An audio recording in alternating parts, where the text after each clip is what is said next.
Assalamualaikum teman-teman. Di sini saya akan membahas mengenai materi dari mata kuliah perilaku organisasi. Sebelum kita menuju slide berikutnya, saya akan memperkenalkan diri saya terlebih dahulu.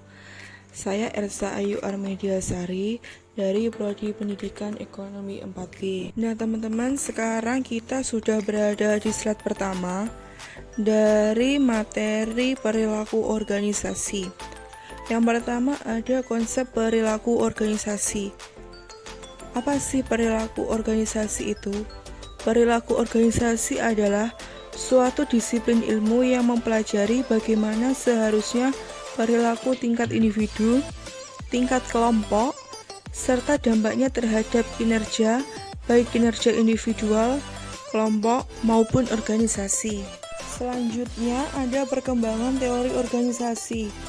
Perkembangan teori organisasi dimulai pada tahun 1919-an dengan lahirnya teori manajemen ilmiah dan berakhir pada tahun 1960-an dengan lahirnya teori modern yang mengakomodasikan segi manusia, mesin, teknologi, dan lingkungan sebagai dasar peningkatan produktivitas organisasi.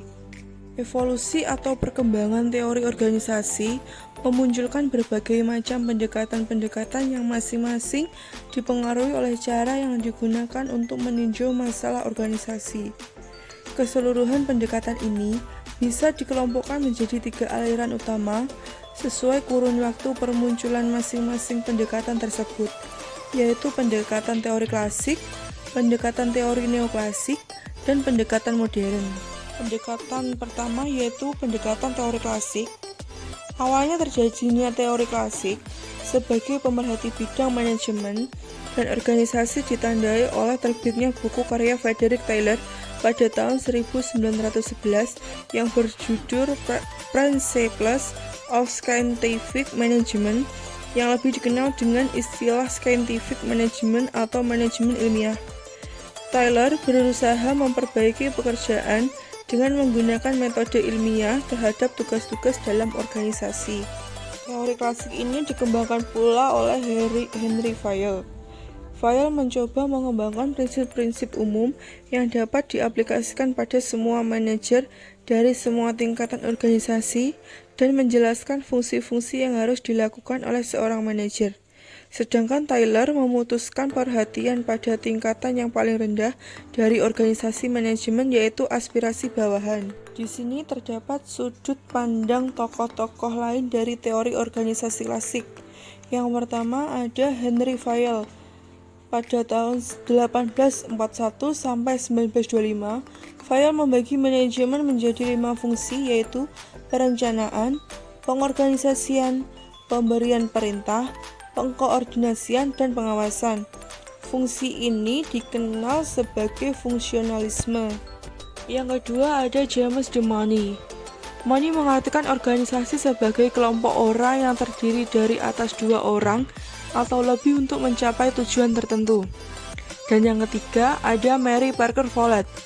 Pada tahun 1886 sampai 1933, Follett adalah seorang tokoh antara teori klasik dan teori hubungan manusiawi. Follett menerapkan psikologi dalam perusahaan dan konflik yang terjadi dalam perusahaan dapat dibuat konstruktif dengan menggunakan integrasi. Selanjutnya ada pendekatan teori neoklasik. Tokoh teori ini diawali oleh Elton Mayo pada tahun 1927 yang membentuk aliran antar manusia atau Human Relations School, memandang organisasi sebagai sesuatu yang terdiri dari tugas dari sisi manusia dibanding dengan sisi mesin. Pada masa ini dilakukan percobaan yang menyangkut rancang ulang pekerjaan, perubahan panjang hari raya kerja dan waktu kerja dalam seminggu, mengenalkan waktu istirahat, serta rencana upah individual dibandingkan dengan upah kelompok. Tokoh lainnya ada Douglas McGregor, menyatakan bahwa ada 2 pandangan tentang manusia, teori X pandangan negatif dan teori Y pandangan positif. Kesimpulannya adalah Pandangan seorang manajer tentang sifat manusia didasarkan atas pengelompokan asumsi tertentu, dan manusia cenderung untuk menyesuaikan perilakunya terhadap bawahannya sesuai asumsi tersebut. Sedangkan menurut Warren Bennis mengatakan bahwa pengambilan keputusan pada birokrasi yang desentralisasikan, kepatuhan pada wewenang, serta pembagian kerja yang sempit diganti dengan struktur yang desentralisasi dan demokratis yang diorganisasi pada kelompok yang fleksibel. Pengaruh yang diambil dari kekuasaan diganti dengan pengaruh yang diambil dari keahlian. Bentuk organisasi yang ideal adalah adhokrasi yang fleksibel. Selanjutnya terdapat juga sudut pandang tokoh-tokoh lain dari teori organisasi neoklasik. Yang pertama ada Hugo Mansterbeck dari tahun 1862 sampai 1916. Bukunya yaitu Psikologi and Industrial Efficiency menguraikan bahwa untuk mencapai tujuan produktivitas harus melakukan tiga cara. Yang pertama, penemuan best possible person. Yang kedua, penciptaan best possible work. Dan yang ketiga ada penggunaan best possible effect. Yang kedua ada Carter L. Barnard pada tahun 1886 sampai 1961. Menurut teorinya atau teori penerimaan mengatakan bahwa seorang bawahan akan menerima perintah hanya bila dia memahami dan mampu serta berkeinginan untuk mencapainya. Dan yang terakhir ada teori modern. Teori modern ditandai dengan lahirnya gerakan kontingensi yang dipelopori Herbert Simon yang menyatakan bahwa teori organisasi perlu melebihi prinsip-prinsip yang dangkal dan terlalu disederhanakan bagi suatu kajian mengenai kondisi yang di bawahnya dapat diterapkan prinsip yang saling bersaing. Selanjutnya ada sudut pandang tokoh-tokoh lain dari teori organisasi modern. Yang pertama dari Alfred Korzybski pada tahun 1993, general semantik manusia hidup dalam tiga dunia yang berbeda, yaitu dunia peristiwa, dunia objek, dan dunia simbol. Menitikberatkan masalah bahasa pada komunikasi. Ada topik, ringkasan penyimpulan, kekakuan bahasa, lingkungan komunikasi, sifat kata-kata, dan pentingnya tanggapan. Dan yang kedua ada Mary Parker Follett pada tahun 1920-an mengerjakan sesuatu sebagai jalan keluar dalam suatu semangat kerjasama, kesadaran cita-cita sehingga setiap orang adalah bagian dari suatu kelompok dan masyarakat, dorongan individu diterima tanpa mengorbankan kepentingan organisasi. Selanjutnya ada tabel-tabel perkembangan teori organisasi klasik, teori organisasi neoklasik, dan teori organisasi modern. Yang pertama ada teori klasik, yang kedua ada neoklasik, dan yang ketiga ada modern. Dasar-dasar perilaku individu. Perilaku individu adalah bentuk interaksi antara karakteristik individu dengan karakteristik organisasi. Setiap individu dalam organisasi semuanya akan berperilaku berbeda satu sama lain, dan perilakunya adalah ditentukan oleh masing-masing lingkungannya yang memang berbeda. Individu membawa ke dalam tatanan organisasi kemampuan, kepercayaan pribadi, pengharapan, kebutuhan, dan pengalaman masa lalunya. Perilaku individu juga dapat dipahami dengan mempelajari karakteristik individu. Nimeran dalam Sophia pada tahun 2008 menjelaskan karakteristik yang melekat pada individu terdiri dari ciri-ciri biografis, kepribadian, persepsi, dan sikap. Berikut adalah penjelasan dari masing-masing karakteristik tersebut. Selanjutnya ada penjelasan dari masing-masing karakteristik. Yang pertama adalah ciri-ciri biografis, yaitu ciri-ciri yang melekat pada individu antara lain umur, jenis kelamin, status perkawinan, jumlah atau banyaknya tanggungan, dan masa kerja. Yang kedua, kepribadian. Ada sejumlah atribut kepribadian yang perlu dicermati, di antaranya daerah pengendalian, paham otoritarian, orientasi prestasi, dan yang ketiga, sikap atau attitude. Ya, yang keempat, kemampuan. Yang kelima, persepsi. Dan yang terakhir, 6 adalah belajar. Yang selanjutnya ada sikap dan kepuasan kerja. Menurut G.W. Alport dalam Tri Rusmi Widayatun 1999.218, sikap adalah kesiapan seseorang untuk bertindak. Seiring dengan pendapatan G.W. Alport di atas Tri Rusmi Widayatun memberikan pengertian sikap adalah keadaan mental dan syaraf dari kesiapan yang diatur melalui pengalaman yang memberikan pengaruh dinamik atau terarah terhadap respon individu pada semua objek dan situasi yang berkaitan dengannya. Sedangkan Lapierre dalam Azwar 2003 mendefinisikan sikap sebagai suatu perilaku terdensi atau kesiapan antisipatif, predisposisi untuk menyesuaikan diri dalam situasi sosial atau secara sederhana. Sikap adalah respon terhadap stimuli sosial yang telah terkondisikan. Sedangkan menurut Sutarno pada tahun 1994, sikap adalah pandangan atau perasaan yang disertai kecenderungan untuk bertindak terhadap objek tertentu.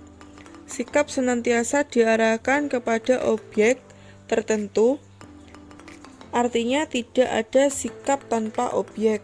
Kepuasan kerja pada dasarnya merupakan sesuatu yang bersifat individual.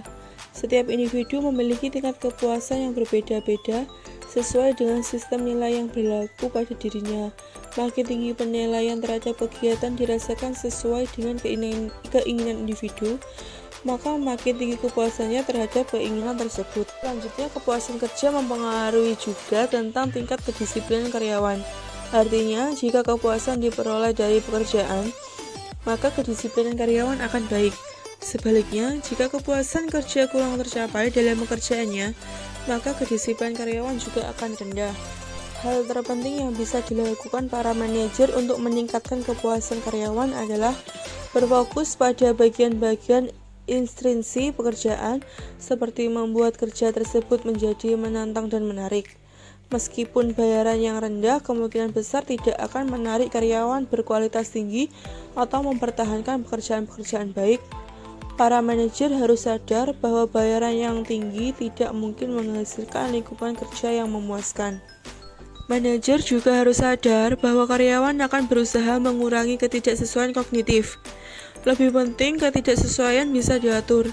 Apabila karyawan diharuskan terlibat dalam aktivitas-aktivitas yang tampaknya tidak konsisten dengan mereka atau yang berlawanan dengan sikap mereka, tekanan-tekanan untuk mengurangi ketidaksesuaian berkurang ketika karyawan akan merasa bahwa ketidaksesuaian tersebut dibebankan secara eksternal dan berada di luar kendali mereka, atau apabila penghargaan tersebut cukup signifikan untuk mengimbangi ketidakseimbangan tersebut.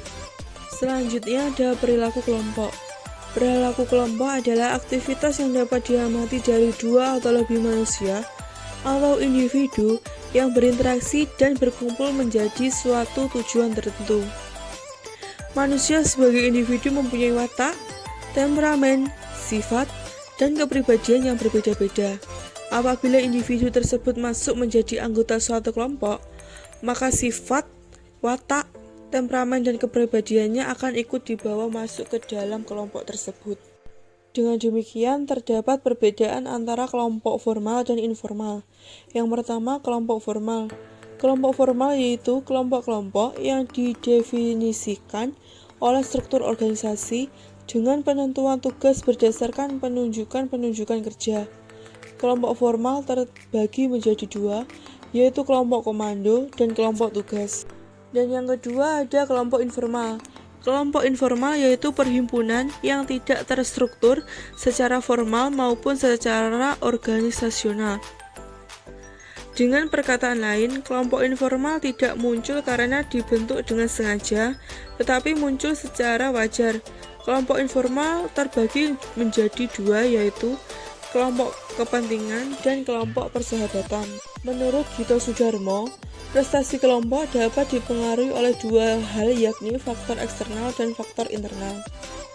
Yang pertama ada eksternal, meliputi strategi organisasi, struktur wewenang, pengaturan, proses seleksi, penilaian seleksi, budaya organisasi, dan lingkungan fisik.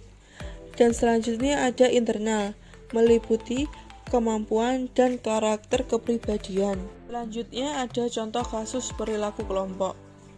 Kelompok di dalam universitas yang terdiri dari dosen, mahasiswa, karyawan, dan para pemimpin kampus harus dapat saling bekerja sama untuk mewujudkan tujuan organisasi. Organisasi akan cepat mencapai tujuannya apabila ada keterpaduan antara tujuan kelompok tersebut dengan tujuan organisasi. Kerja tim ialah kerja berkelompok dengan keterampilan yang saling melengkapi untuk mencapai tujuan bersama secara efektif dan efisien. Kerja tim dapat memberikan manfaat antara lain.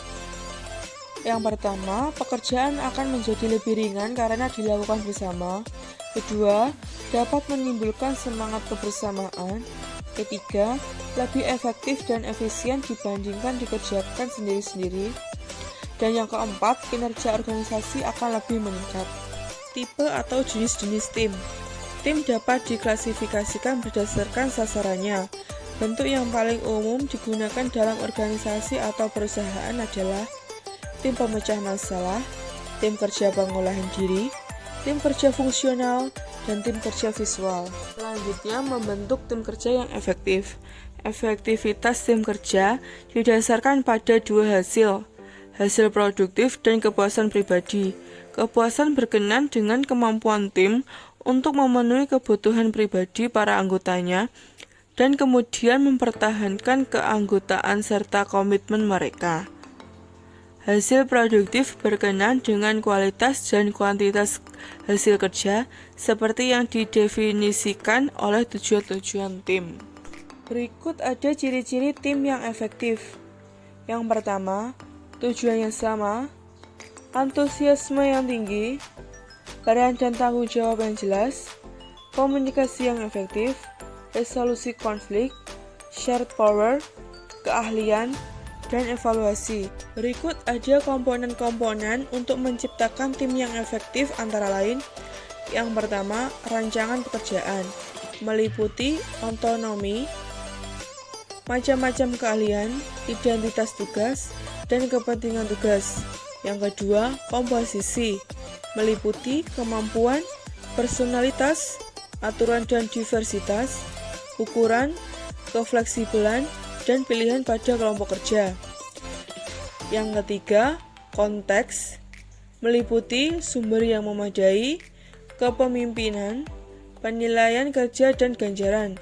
Dan yang terakhir adalah proses, meliputi tujuan secara umum, tujuan khusus, kemampuan diri, konflik, dan kemalasan sosial. Nah teman-teman, itu tadi pembahasan mengenai materi dari mata kuliah perilaku organisasi. Bila dalam menjelaskan materi tersebut ada kesalahan pembicaraan atau kesalahan dalam mengolah materi, saya mohon maaf. Wassalamualaikum warahmatullahi wabarakatuh.